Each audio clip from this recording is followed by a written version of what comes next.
बहुत तकलीफ होता है जब कोई हमारे देश की एकता, अखंडता और संप्रभुता पर ठेस पहुंचाता है। आज कश्मीर के हजरत बल के एक दरगाह पर एक संगमरमर का पत्थर लगा हुआ था, जिस पत्थर पर हमारे देश के राष्ट्रीय प्रतीक चिन्ह अशोक स्तंभ का प्रतीक चिन्ह बना हुआ था और कुछ उग्रवादी आतंकवादी स्वभाव के लोगों ने उस प्रतीक चिन्ह को बहुत ही असभ्य तरीके से पत्थरों से तोड़ तोड़ कर मिटाया है। हम हमेशा से कहते हैं कि एक कागज का टुकड़ा हमारे देश की सच्ची नागरिकता को कभी साबित नहीं कर सकता है, क्योंकि हमारे देश का सच्चा नागरिक कभी भी इतना जाहिलियत भरा काम नहीं कर सकता है। ये वही लोग हैं जिनके बाप पाकिस्तान में बैठे हुए हैं और इनको भारत में बिठाकर ऑपरेट कर रहे हैं। ये आज भी पाकिस्तान को अपना बाप मानते हैं और इस देश में रहकर इस देश के कानून को ना मानकर शरिया को अपना कानून मानते हैं। हम चाहते हैं कि ऐसे लोगों को इतने निर्मम तरीके से सजाएं दी जानी चाहिए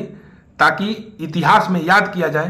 कि एक देश की एकता, अखंडता और संप्रभुता को नष्ट पहुंचाने का क्या अंजाम हो सकता है। हम चाहते हैं कि संविधान, माफ करिएगा, संविधान नहीं, इस देश में रहकर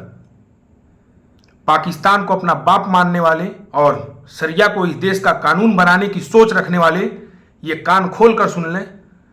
कि इस देश का कानून तो संविधान के हिसाब से चलेगा, लेकिन अगर हरकतें इसी तरीके से रहीं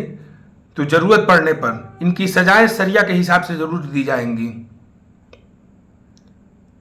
जहां तक हमारी जानकारी है, किसी देश के साथ, एक वतन में रहकर उस वतन के साथ गद्दारी करने का अंजाम शरिया के हिसाब से जिन हाथों से इन्होंने देश के प्रतीक चिन्ह को मिटाने की कोशिश की है, उन हाथों को काट दिया जाना चाहिए और इन्हें बीच चौराहे पर खड़ा करके इनके सीने में गोली मारनी चाहिए, ताकि इस पूरे देश को और वे सभी लोग जो इनको ऑपरेट कर रहे हैं, पीछे से इनका प्रोत्साहन कर रहे हैं, उनको ये एहसास हो कि किसी देश की एकता, अखंडता और संप्रभुता पर चोट पहुंचाने का क्या अंजाम हो सकता है। ये वही लोग हैं जो इस देश में रहकर इस देश के राष्ट्रगान को नहीं मानते, राष्ट्रीय गीत को नहीं मानते, तिरंगे का सम्मान नहीं करते हैं और तो और हमारे देश के प्रतीक चिन्हों को जिस तरीके से इन्होंने अपमान किया है, ये बिल्कुल ही सहन करने की बात नहीं है। इनकी सजाएं, ये देश तो संविधान के हिसाब से ही चलेगा, लेकिन इनकी सजाएं शरिया के हिसाब से दी जानी चाहिए ताकि इन्हें याद रहे कि ये देश संविधान और इस देश के प्रतीक चिन्हों के सम्मान पर टिका हुआ है।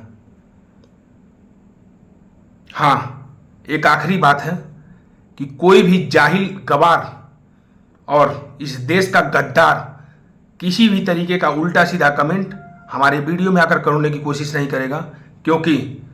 कानून थोड़े देर के लिए ये इंतजार कर सकता है, लेकिन जहां देश की बात आएगी हम बिल्कुल इंतजार नहीं करेंगे कि आखिरी फैसला क्या होगा। जय हिंद, जय भारत।